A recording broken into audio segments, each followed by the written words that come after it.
Kasamahan po ng PNP, CIDG. Itong si Senator Marcoleta papunta sa UP-PGH mga kababayan para doon suriin ng mga doktor. Wala po yatang tiwala ang Sandigan Bayan doon sa mga doktor ng PNP. Nakaposes po itong si Senator Marcoleta mga kababayan at nakasuot din ng bulletproof vest mga kababayan.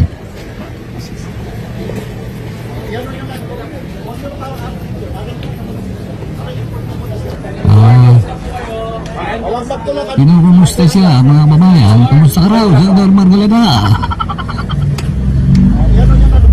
Bakit di sumasagot si Senator Marcoleta?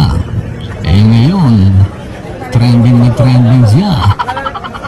Diba sabi niya sa mga reporter, hindi naman daw siya binabalita. Ngayon, tinatanong ka, kumusta raw, Senator Marcoleta? Bakit di ka sumasagot?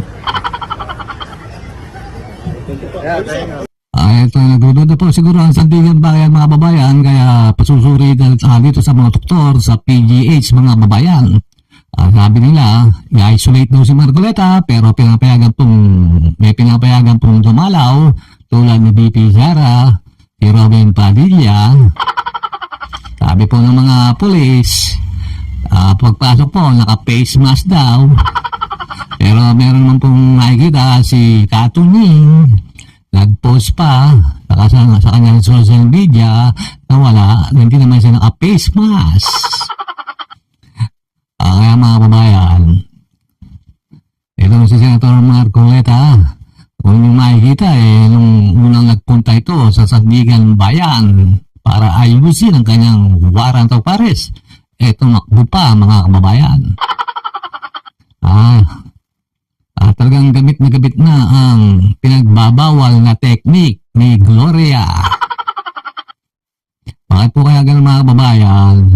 Yung mga nakakasuhan at makukulong, biglang nagkakasakit. Si Secretary Bunuan, ngayon naka-wheelchair na rin. Alam nga dinakala ng mga kabataan dyan, si Gloria Macapagal-Arroyo ang nakakulong, na-hospital arrest dyan sa veterans, naka-wheelchair, may brace yung leeg.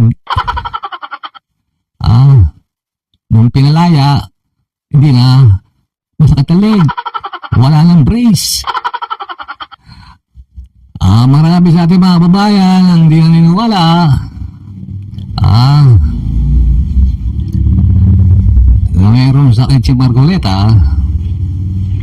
Pero yung mga supporters niya, mga DDS, siguradong walang tiwala sa sinasabi ng mga doktor dyan sa PNP na maraming nararamdaman si Marcoleta. Sabi ng mga netizen, pag daw nga sa rally, napakalakas ng katawan. Pag sa Senado, walang tigil, kakasatsat.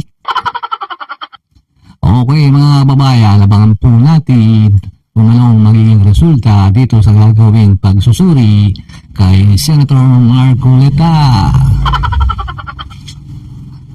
Kawawa naman sa Senator Marcoleta mga kababayan.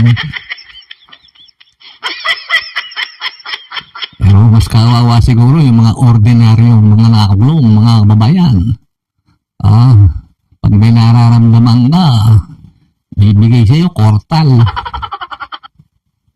Kung meron ka masakit sa katawan, baka alaksan na yung bigay sa'yo Okay, joke lang mga kababayan.